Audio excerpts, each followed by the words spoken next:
بسم اللہ الرحمن الرحیم۔ السلام علیکم ناظرین، حالات نے ایک دم سے رفتار پکڑی ہے اور عمران خان کا معاملہ جو ہے اب وہ اختتام کی طرف جا رہا ہے۔ اگلے چند دنوں میں آپ یہ خبر سنیں گے کہ عمران خان کا مقدمہ فوجی عدالت میں پیش کر دیا گیا ہے اور اس کے ساتھ ہی سائفر کا کیس بھی 1 مہینے کے اندر اندر اس نے نمٹنا ہے اور آج سے اس کی روزانہ کی بنیادوں پر سماعت شروع ہو رہی ہے۔ فرد جرم عائد کر دی گئی ہے، جس کا مطلب یہ ہے کہ اب معاملہ اپنے اختتامی مرحلے کی طرف بڑھ رہا ہے۔ ناظرین، دوسری طرف یہ انکشاف ہوا ہے کہ عمران خان نے 8 لاکھ افغان مہاجروں کے ووٹ صرف پختونخوا میں جعلی درج کرائے ہیں اور پنجاب میں بھی افغان مہاجرین کے، خاص طور پر میاں والی اور جو پنجاب کے مغربی اضلاع ہیں، شمال مغربی اضلاع، ان میں بھی افغان مہاجرین کے ووٹ پی ٹی آئی کے ووٹروں کے طور پر ان کو استعمال کیا جائے گا۔ اس کا سارا سراغ مل گیا ہے، ڈیٹا اکٹھا کیا جا رہا ہے اور ان افغان مہاجروں کے خلاف کارروائی ہوگی۔ تیسری طرف اب یہ واضح ہو گیا ہے کہ یہ ٹرکاں والا صاحب تو جائیں گے، ساتھ ہی ان کے اعجاز الحسن کی بھی خیر نہیں ہے اور اعجاز الحسن نے اپنے خلاف مواد خود ہی مہیا کر دیا ہے۔ باقی معاملات کے علاوہ ایک نئی کلہاڑی انہوں نے اپنے پیر پر خود ہی مار لی ہے۔ تو سر فہرست آپ نے یہ فیصلہ سن لیا کہ سپریم کورٹ نے فوجی عدالتوں میں ٹرائل کے خلاف جو فیصلہ پچھلی مرتبہ 5 رکنی بینچ نے دیا تھا اسے معطل کر دیا ہے اور اب فوجی ٹرائل ان لوگوں کے ہوں گے جو براہ راست یا بالواسطہ فوج پر حملوں میں ملوث ہوں گے۔ دوسرے کیسز چاہے کتنے ہی سنگین کیوں نہ ہو، ایک تو فوج پر براہ راست حملے اور دوسرے دہشت گردی کے کیس، ان کے علاوہ کوئی کیس فوجی عدالتوں میں نہیں چلے گا، لیکن یہ 2 معاملات جو ہیں یہ فوجی عدالتوں میں چلیں گے۔ اور اس بینچ میں جب یہ سماعت ہوئی تو اس میں بہت ایک نکتہ جسٹس طارق مسعود صاحب نے اٹھایا کہ کل ہی ہمارے 23 جوان شہید ہوئے ہیں ڈیرہ اسماعیل خان میں، اگر فوجی عدالتوں کو ہم ختم کر دیں تو پھر ان افراد کو گویا کہ ایک قسم کی آپ چھوٹ دے رہے ہوں گے۔ تو اس پر یہ بات جن لوگوں کو یہ مسئلہ سمجھنے میں مشکل ہو رہی تھی انہیں بھی آسانی ہو گئی۔ بہرحال یہ اب فیصلہ معطل ہو گیا ہے، فوجی عدالتوں میں ٹرائل ہوں گے ان لوگوں کے جو دہشت گردی میں ملوث ہیں اور جو فوج پر 9 مئی کے واقعات میں فوج پر یا فوجی تنصیبات پر حملوں میں ملوث تھے اور ان سب کا ماسٹر مائنڈ تھا عمران خان۔ اور عمران خان کا مقدمہ اب ترجیحی بنیادوں پر فوجی عدالت میں بھیجنے کا فیصلہ کر لیا گیا۔ فیصلہ تو پہلے تھا لیکن یہ چونکہ سپریم کورٹ کے فیصلے کی وجہ سے معاملہ لٹک گیا تھا، اس لیے یہ کیس بھی لٹک گیا۔ ناظرین، یہاں دیکھیے یہ گمراہ کرنے کا کام جو پی ٹی آئی کے یوٹیوبر کرتے ہیں، پی ٹی آئی کے social media, P T I کے وکیل، کس طرح انہوں نے ایک بات کو نئے انداز میں پیش کر کے لوگوں کو گمراہ کرنے کی کوشش کی۔ کہا کہ فوجی عدالتوں کو معطل کیا تھا 5 رکنی بینچ نے، 5 ججوں نے، تو اب 5 ہی ججوں نے اس فیصلے کو معطل کیا ہے۔ تو یہ 5 جج جو ہیں وہ 5 دوسرے ججوں کا فیصلہ کس طرح معطل کر سکتے ہیں؟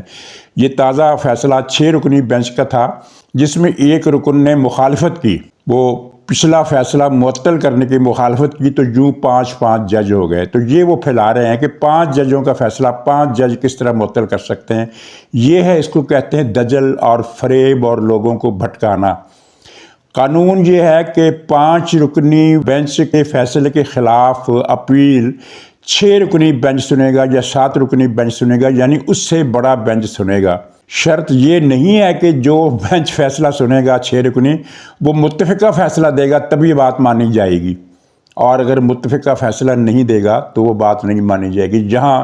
1 رکن نے اختلافی فیصلہ دیا، 5 ارکان نے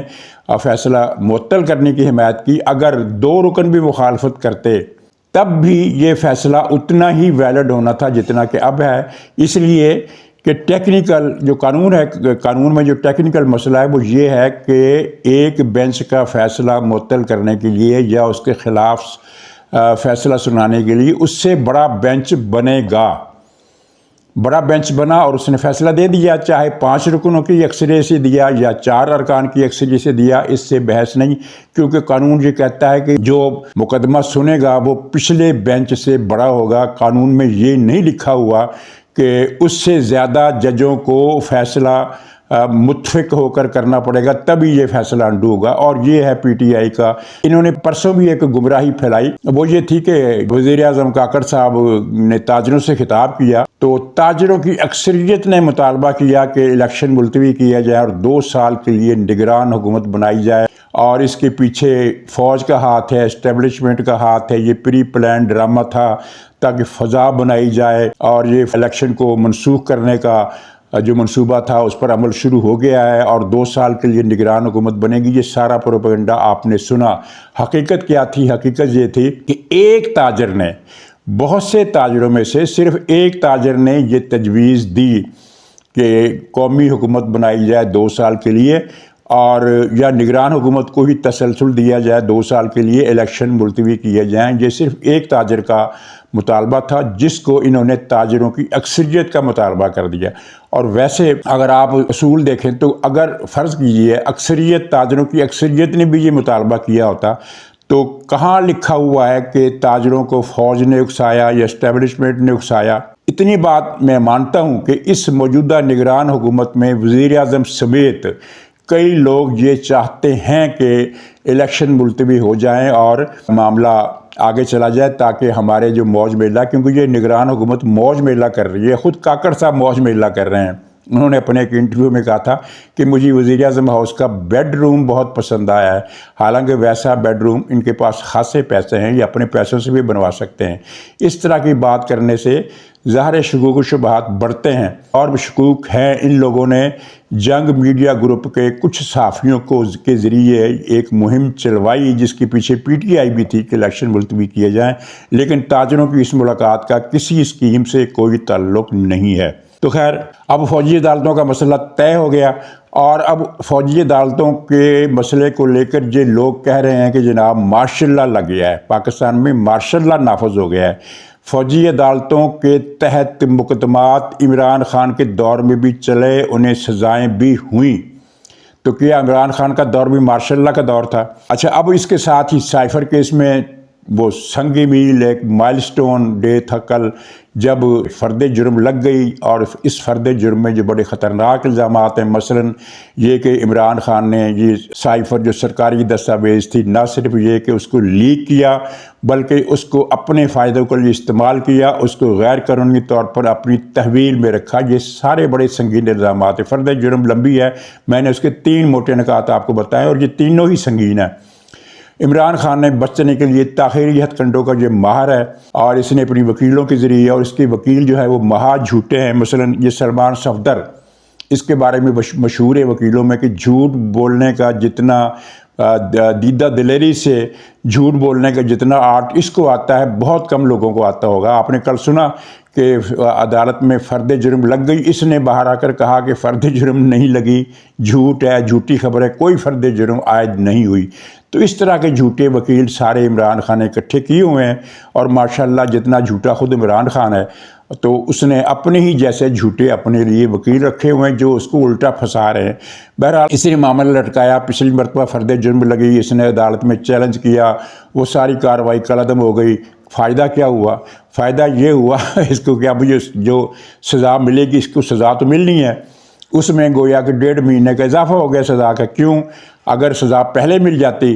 تو وہ جتنے بھی سال ہوتے وہ اس تاریخ سے گنے جاتے، اب اس تاریخ سے گنے جائیں گے جب نئے سرے سے مقدمہ چلنے کے بعد سزا ہوگی۔ تو یہ اس نے اپنی سزا میں 1 مہینہ 1.5 مہینہ ایڈ کر لیا ہے، اور کچھ نہیں کیا۔ اب دوسری مرتبہ اس نے فرد جرم لگوائی ہے، کیسے بچے گا؟ عدالت نے یہ بتا دیا کہ آج سے روزانہ کی بنیادوں پر سماعت ہوگی،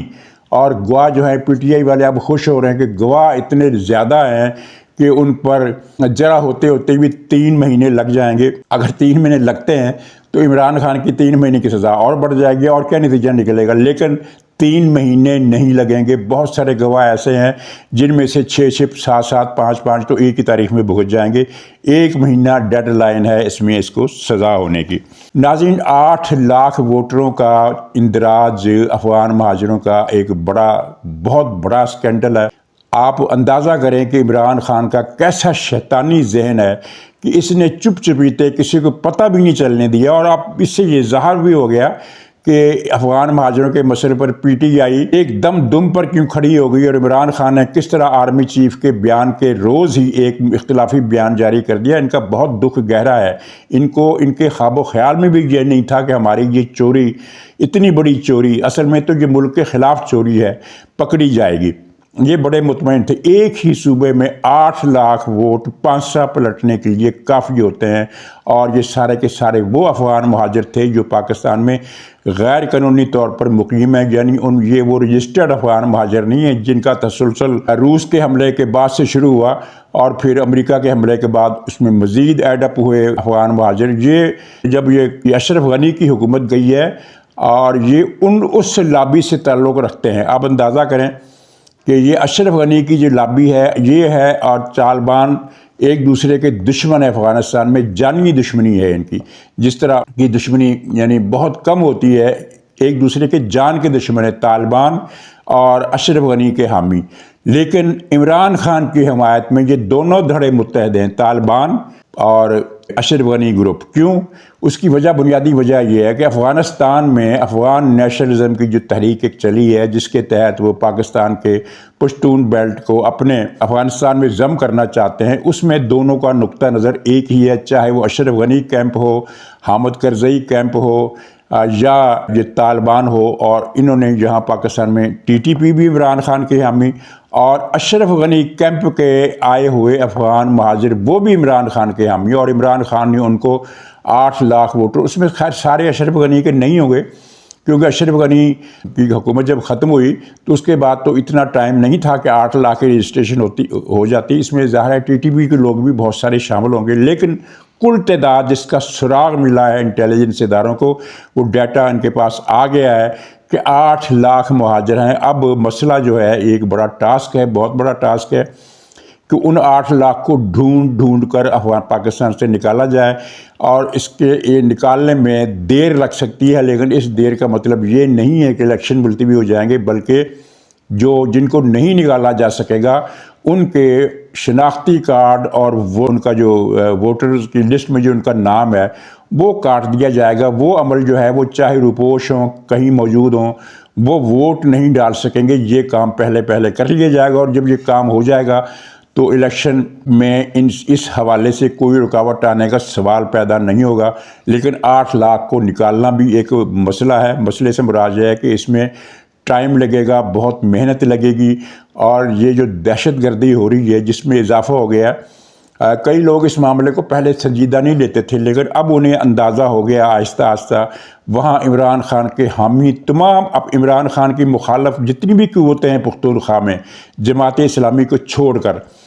جتنی بھی پختونخوا میں قوتیں ہیں عمران خان کی مخالف، ان سب کے لیڈروں کو ٹی ٹی پی کی طرف سے تھریٹ آ رہے ہیں، کچھ کو ڈائریکٹ آئے ہیں اور کچھ کا سراغ انٹیلیجنس اداروں نے لگایا ہے، اور انٹیلیجنس اداروں نے ان افراد کو بتا بھی دیا ہے کہ ٹی ٹی پی آپ کے پیچھے ہے، آپ کو اپنا انتظام کر لینا چاہیے، حفاظتی انتظامات اور چوکسی میں اضافہ کرنا چاہیے، کیونکہ ٹی ٹی پی نے آپ کا نام بھی اس لسٹ میں شامل کر دیا جن کو وہ ہٹ کرنا چاہتے ہیں الیکشن سے قبل۔ اور معاملہ ایک نکاتی ہے، اور وہ مسئلہ یہ ہے کہ عمران خان الیکشن کا بائیکاٹ کر کے پختونخوا میں آگ لگانا چاہتا ہے، اور اس آگ میں یہ 8 لاکھ مہاجر جو یہ پختونخوا میں موجود ہیں، بہت بڑا ایسٹ ہیں عمران خان کا اس معاملے میں۔ چنانچہ یہ مسئلہ بھی طے کرنا پہلے سے زیادہ ضروری ہو گیا ہے، اور ان معاملات نے جن کا اب پتہ چل رہا ہے کہ Imran Khan T T P کے ذریعے افغان مہاجرین کے ذریعے پاکستان میں کیا کچھ کرنے کا ارادہ رکھتا ہے، بہت سارے لوگوں کو یہ سوچنے پر مجبور کر دیا ہے کہ اگر سزائے موت عمران خان کو نہیں دینی تو پھر کس کو دینی ہے۔ عمران خان چھپا دشمن تھا پاکستان کا، اب کھلا دشمن ہے، اوپنلی اس کی ساری چیزیں سامنے آ گئی ہیں کہ یہ پختونخوا کو پاکستان سے الگ کرنا چاہتا ہے، یہ پختونخوا میں پورے صوبے کو خون میں نہلانا چاہتا ہے۔ اور آپ وہ ساری کڑیاں یاد کریں جو عمران خان کے بیانات تھے کہ پاکستان سری لنکا بنے گا، پاکستان میں سول وار ہو گئی، پاکستان کی فوج 3 ٹکڑے ہو جائے گی، پاکستان کا ملک 3 ٹکڑے ہو جائے گا، اس طرح کی جتنی باتیں آپ یاد کر سکتے ہیں، تو پھر آپ کو اب سمجھ میں آ رہی ہوگی بات کہ عمران خان نے یہ باتیں کیوں کی تھی۔ وہ اصل میں جب یہ فساد برپا ہو جاتا تو اس نے کہنا تھا کہ دیکھو میں نے تو کہہ دیا تھا کہ یہ ہوگا، اب یہ ہو گیا، تو اب انشاءاللہ وہ کچھ نہیں ہوگا جس کا عمران خان نے پلان بنا رکھا تھا۔ بہت ساری چیزیں پکڑی گئی ہیں، تو یہ اب آپ کو یہ بھی اندازہ ہو گیا ہوگا کہ کوہاٹ میں اور باجوڑ میں اور قبائلی علاقوں کے آس پاس کے جو پختونخوا کے شہر ہے، وہاں اس کے جلسوں میں اچھی خاصی حاضری ہے۔ تو وہ کیوں ہے؟ وہ اچھی خاصی حاضری ہے، ناقابل یعنی عدیم النظیر حاضری نہیں ہے کہ اس سے پہلے کسی نے اتنا بڑا جلسہ نہیں کیا۔ کوہاٹ میں JUI کا جلسہ تھا، عمران خان کے جلسوں سے ہمیشہ بڑا ہوا، لیکن جتنے بھی لوگ آ رہے ہیں ان میں سے افغان مہاجرین کو نکال دیں تو پھر پختونخوا میں عمران خان کی مقبولیت کا کتنی وہ طاقت رہ جائے گی۔ ناظرین، اعجاز الحسن کا جو مسئلہ تھا، اس نے ایک خط لکھا اوپن جو اس کو نہیں لکھنا چاہیے تھا۔ ویسے بھی کوئی روٹین ہے، قانون کا مجھے علم نہیں ہے، لیکن جو روایت ہے وہ یہ ہے کہ جج کھلا خط نہیں لکھتا۔ جسٹس قاضی فائز عیسیٰ نے جو خط لکھے وہ ذاتی خط تھے، ان کا جو متن تھا بعد میں عام ہوا، لیکن خود کھلا خط لکھنا کہ مجھے مشوروں میں شریک نہیں کیا گیا، یہ خط لکھنا اعجاز الحسن کے لیے بڑا خطرناک ثابت ہوا، کیونکہ چیف جسٹس نے اس خط کا جو جواب دیا اس میں انہوں نے رسید دے دی کہ تم تو اپنے کام میں خیانت برتتے ہو۔ ان کے الفاظ ہیں کہ تم تو یہ دفتر میں ہوتے ہی نہیں ہیں، جمعہ کے دن تم آدھی چھٹی لے کر گھر چلے جاتے ہو، ہفتہ کے دن عدالت آتے ہی نہیں ہیں، ہم 6 دن کی تنخواہ لیتے ہیں، 4.5 دن کی نہیں، اور پھر یہ ہے کہ فلاں جب اجلاس ہم نے بلایا وہ کمیٹی جو ہوتی ہے 3 رکنی کمیٹی بنچوں کا فیصلہ کرنے کے لیے، تو تم کہتے ہو کہ تم اس میں بلایا نہیں گیا، ہم نے بلایا تھا تو ہمیں پتہ چلا کہ تم تو ہانگ کانگ گئے ہوئے ہو۔ ہانگ کانگ پتہ نہیں یہ کیا ہانگ کانگ کے شعلے، وہ جو شیخ رشید کہا کرتا ہے یہ کچھ شعلے دیکھنے گیا تھا، کیا چکر تھا؟ تو یہ چیز چیف جسٹس نے جوابی خط میں گویا رسید دے دی، ایک مہر لگا دی کہ یہ آدمی کام چور ہے، اپنی ملازمت سے، اپنی نوکری سے، اپنے فرائض سے مخلص نہیں ہے، یہ کام چوری کرتا ہے، ہفتے میں 1.5 دن چھٹی کرتا ہے اور بغیر بتائے ہانگ کانگ چلے جاتا ہے وہاں کے شعلے دیکھنے کے لیے۔ تو اس کے خلاف جو باقی الزامات ہیں ان کا بکسہ ابھی کھلنا ہے۔ ان الزامات میں وہ ہائٹ ٹاور جو بھی فلیٹس کی بلڈنگ ہے اسلام آباد میں، اس کا کیس بھی شامل ہے کہ یہ ان کا وکیل تھا اور پھر جج بن کر اس نے انہی کے فیصلے انہی کے حق میں دیے، اور اس میں کافی سارا سنا جاتا ہے کہ کافی سارا مال، اور آپ کو پتہ ہے کہ اعجاز الحسن جیسے لوگ جو بھی ہیں جب ان کا ذکر آتا ہے تو کافی سارے مال سے مراد کروڑوں روپے کی رقم نہیں ہوتی، کروڑوں سے زیادہ کی رقم ہوتی ہے۔ تو خیر ابھی تک تو یہ الزام ہے، لیکن وہ معاملہ بھی کھلنے والا ہے اور یہ اس کا مس کنڈکٹ بھی کھلنے والا ہے۔ تو یہ تو گیا، وہ ٹرکاں والے نے تو جانا ہی جانا ہے، اس کے پیچھے یہ بھی گیا، اور اس طرح ثاقب نثار کا پھیلایا ہوا گند جو ہے وہ مزید سمٹ جائے گا۔ ناظرین، کچھ 1-2 خبریں اور بھی ہیں۔ عمران خان نے جو باجوہ کو بلانے کا ارادہ ترک کیا اس پر اسلام آباد میں خاصا مذاق اڑ رہا ہے۔ اس نے بڑے دھوم دھڑام اور تم تراک کے ساتھ یہ کیا تھا کہ باجوہ کو بلائیں گے، اور PTI نے غل مچایا کہ دیکھو ایک ماسٹر کارڈ کھول دیا۔ تو اب اس کو اندازہ ہو گیا کہ باجوہ آیا تو وہ اسی کو دھول چٹائے گا، کیونکہ باجوہ ظاہر قومی جرائم میں عمران خان کے ساتھ شریک رہا ہے، اور اس نے اپنا بندوبست ایسا کیا ہوا ہے کہ وہ یہ کہہ دے گا کہ یہ جرم تو اس نے کیا تھا۔ مثال کے طور پر فرض کیجیے کسی اسٹیج پر کشمیر کا مسئلہ اٹھتا ہے، اس نے کشمیر بیچا تھا، بھارتی ٹی وی کہتا ہے کہ 300 ارب روپے اس نے لیے تھے عمران خان نے نریندر مودی سے کشمیر بیچنے کے لیے۔ تو اگر اب یہ بھارتی ٹی وی کا دعویٰ ہے، ہمارے پاس تو کوئی ثبوت نہیں ہے، لیکن فرض کیجیے اس معاملے کی تفصیل کا باجوہ کو علم ہو اور باجوہ یہ عدالت میں بیان دے دے کہ مجھ سے بالا یہ کام ہوا ہے، تو عمران خان باجوہ کو کس طرح جھٹلائے گا؟ ناظرین، ایک بڑی ڈیولپمنٹ یہ ہوئی ہے کہ پاکستان دشمنی میں عمران خان کا جو الائنس ہے جس میں TTP شامل ہے، اس میں اب ایک تیسری جماعت شامل ہونے والی ہے، اور وہ ہے متحدہ کا لندن گروپ۔ الطاف حسین والا، اس کی تقریر آپ نے سنی، اس نے فوج پر حملے کیے، وہی زبان استعمال کی جو عمران خان کی پارٹی استعمال کرتی ہے، کہا کہ یہ فوج کا اپنا بنایا ہوا ڈرامہ تھا، 9 مئی کے واقعات میں عمران خان کا کوئی کردار نہیں تھا، یہ فوج نے ڈرامہ بنایا، اپنے ہی بندوں کے ذریعے اپنے ہی تنصیبات پر حملے کرائے تاکہ عمران خان کو سزا دی جا سکے۔ یہ بڑی معنی خیز بات ہے، لیکن جس طرح الطاف حسین لندن میں ایک عبرتناک زندگی گزار رہا ہے، عبرتناک زندگی ہے نا، پاکستان میں اس کا خطاب نہیں چل سکتا، وہاں خرچے پورے کرنے کے لیے اس کو اب قرضے مانگنے پڑ رہے ہیں، وہ الطاف حسین جس کو کروڑوں روپیہ مہینہ کا کراچی سے بھتہ اکٹھا ہو کر جاتا تھا اور وہ کھل کر خرچ کرتا تھا، جتنا چاہے وہ خرچ کرتا تھا، پیسے ختم ہی نہیں ہوتے تھے۔ اب وہی الطاف حسین اپنے گھر کا خرچہ چلانے کے لیے کبھی اس آدمی سے قرض مانگتا، کبھی اس آدمی سے قرض مانگتا۔ تو ویسا ہی عبرتناک انجام عمران خان کا لکھا جا چکا ہے۔ فرق یہ ہے کہ وہ لندن میں قیدی ہے اور یہ یہاں پاکستان کی جیل میں قیدی ہوگا۔ اور بزرگوں کا کہنا یہ ہے، بزرگوں سے مراد یہ ہے کہ جو کوئی روحانیت سے کوئی تعلق رکھتے ہیں، وہ کہتے ہیں وہ ستارے دیکھ کر فیصلہ نہیں کرتے، وہ رمل جفر سے فیصلہ نہیں کرتے، وہ نہ ہی علم العادات سے اور ستاروں کی چال وغیرہ نہیں، وہ ان کا ایک اپنا وجدان ہوتا ہے۔ وجدان غلط بھی ہو سکتا ہے، وجدان، انٹیوشن، ایک چھٹی حص جو بھی کہہ لیں، تو اس کی روح سے وہ لوگ یہ کہہ رہے ہیں کہ عمران خان اب تا حیات جیل میں رہے گا۔ تو ناظرین اجازت دیجیے، انشاءاللہ اگلے پروگرام میں پھر ملاقات ہوگی، تب تک کے لیے خدا حافظ۔